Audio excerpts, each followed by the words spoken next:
These are defenders of human rights, courageous and effective activists for the rights of others, often facing great risks and harassment themselves in places beyond the global spotlight where basic human rights are ignored.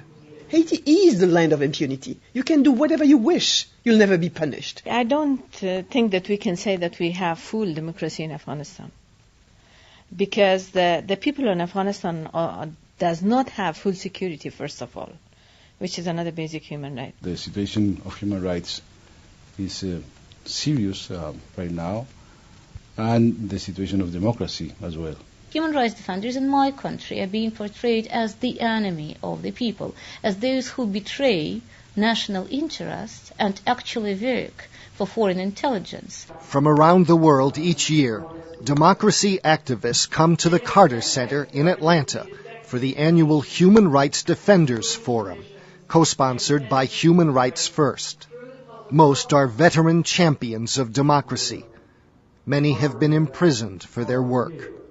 Their purpose here, to recommend how the United States, the United Nations, and other governments can support their local human rights efforts. A conference like this brings in many human rights defenders who themselves were at one time or another victims of human rights abuses by the ruling regimes in their respective countries.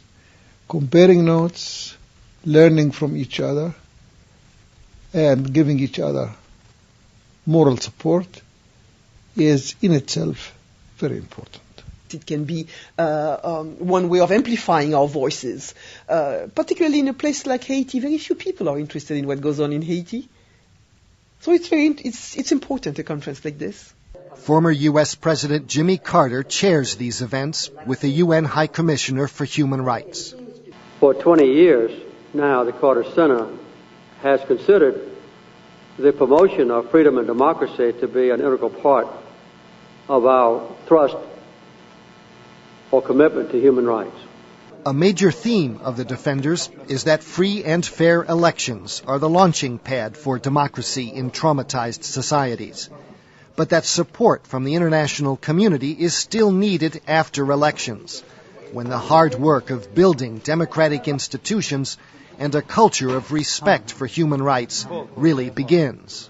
You couldn't really go for democracy without the beginning point, and I would, even if I was to prioritize, look more at entrenching human rights.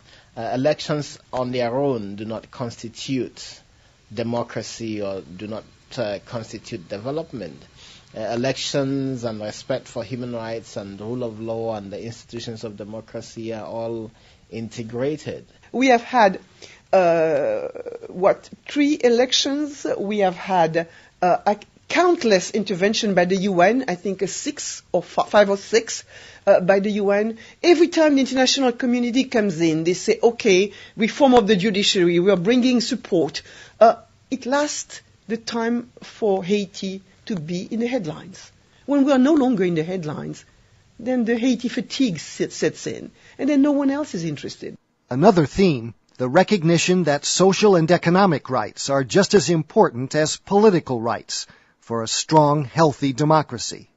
The basic rights to food, to shelter, the basic rights of life.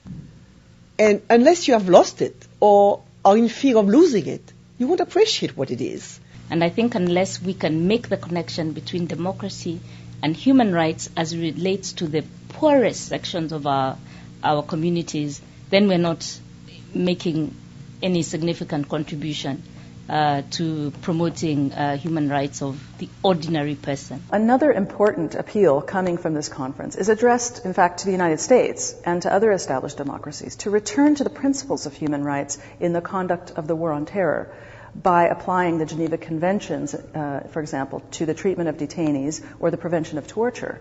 Departure from these principles makes it, in fact, very difficult for human rights defenders in their own work as their own governments point to the U.S. and, say, the British as setting a kind of standard. At a time when many nations still suffer from repression, terrorism, and poverty, the Carter Center supports grassroots movements that represent the best hope for democracy and human rights.